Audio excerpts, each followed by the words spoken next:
The 42nd chapter of the book of Isaiah in the Bible clearly foretells the coming of an Arabian prophet, specifically Prophet Muhammad, peace and blessings be upon him. Isaiah describes itself as a prophecy about the future. God states that, "The former things have taken place, and new things I declare." God starts the chapter by drawing our attention to a very special person that he will send. He describes this person as my servant, whom I uphold, my chosen one in whom I delight. At least 3 of the names of the Prophet Muhammad are mentioned: servant, chosen one, and in whom I delight. Isaiah is originally written in Hebrew. Arabic and Hebrew share a lot of common words because they are both Semitic languages. Isaiah uses the Hebrew word ebed for servant. The Arabic word for servant is abd. Prophet Muhammad is known as God's servant. In Arabic, Abdullah. Chosen one is Mustafa in Arabic. This is another of the names of the Prophet Muhammad.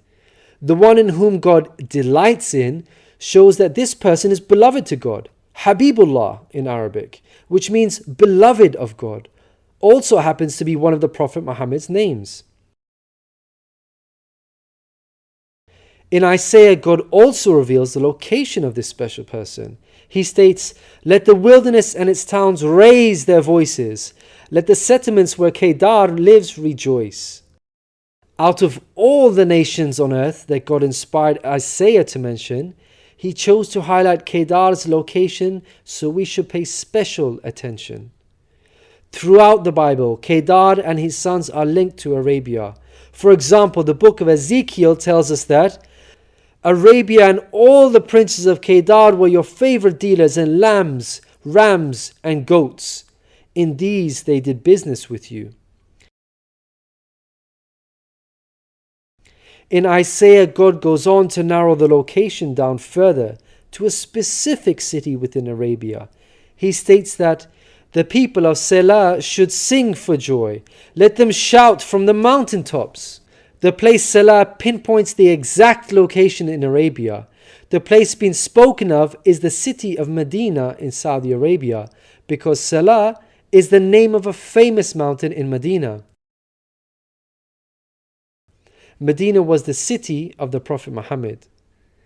An important point worth mentioning is that historically we know there was a presence of various Jewish tribes in Medina before the advent of the Prophet Muhammad. Both Jewish historians and Islamic history records this fact. The question then arises, why were there numerous Jewish tribes within Medina? The answer is that the learned Jews were aware of this prophecy in Isaiah and were anxiously awaiting the coming of a new prophet. Islamic history records the fact that whenever a dispute arose between the Jews and the Arabs in Medina, the Jews used to taunt their pagan Arab neighbors by saying, "When our prophet arrives, we shall obliterate you." The Quran also affirms this. God says, "Is it not a sign to them that the learned men of the children of Israel knew it as true?"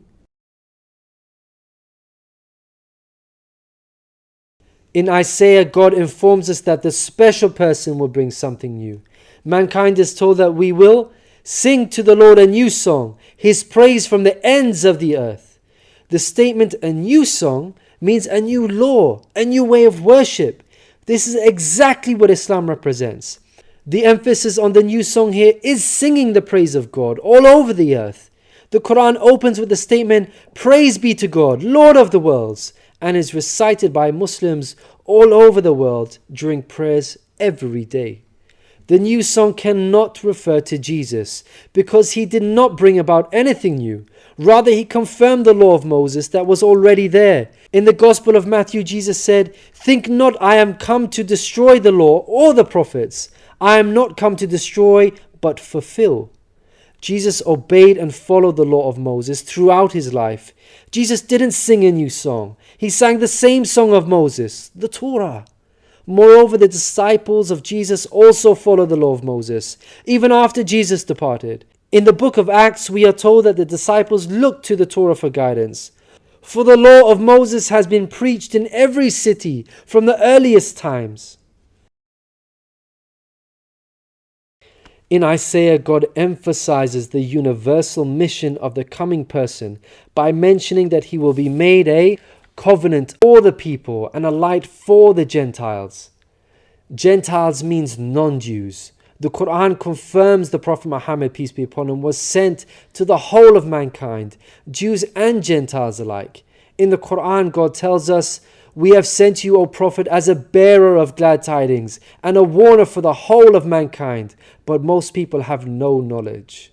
The verse in Isaiah cannot apply to Jesus, because in the Gospel of Matthew, Jesus said, "I was sent only to the lost sheep of Israel." In Isaiah, God further states that he will lead the blind by ways they have not known. Along unfamiliar paths I will guide them. The pagan Arabs at the time of the Prophet Muhammad fit this description perfectly, because they had not been sent a messenger prior to Muhammad. The Quran bears witness to this. God states that Muhammad was sent to warn a people to whom no warner has come before. The verse in Isaiah cannot apply to Jesus, because his people, the Israelites, had already received a multitude of prophets from God. In Isaiah, God emphasizes that this special person will be sent to those who trust in idols, who say to images, "You are our gods." The whole of Arabia at the start of Muhammad's prophethood consisted of idol worshippers. Again, this cannot be a reference to Jesus, because his people, the Israelites, were monotheists and not idol worshippers.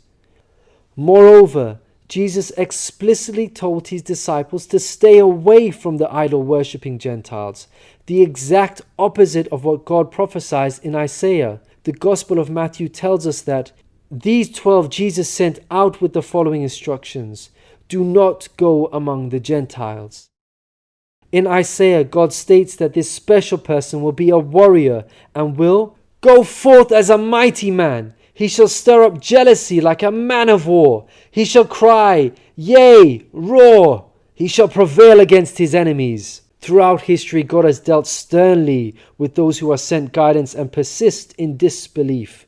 Prophet Muhammad, peace be upon him, had to engage in many battles with the idol-worshipping enemies of God and ultimately prevailed against them. By comparison, Jesus did not triumph over his enemies. According to Christians, he was crucified by them. Moreover, Jesus wasn't interested in fighting.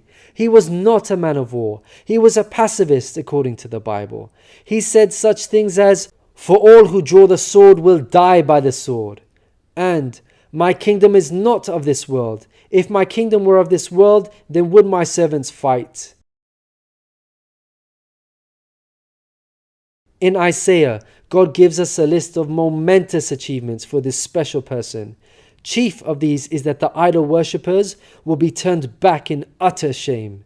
Not only did the Prophet Muhammad conquer Mecca, the pagan capital of Arabia, but by the end of his life, in just 23 short years of prophethood, Arabia had shunned idol worship and now worshipped the one true God of Abraham.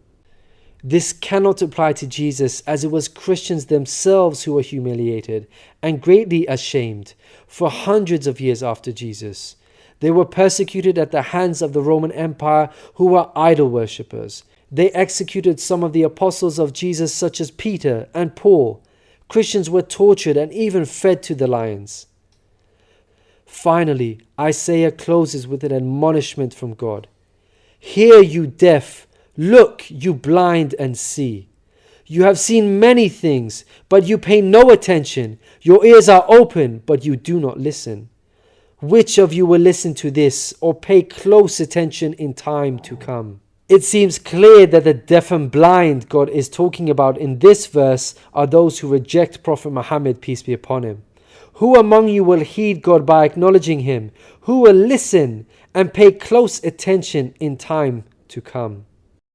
الذين يتبعون الرسول النبي الأمي الذي يجدونه مكتوبا عندهم في التوراة والإنجيل يأمرهم بالمعروف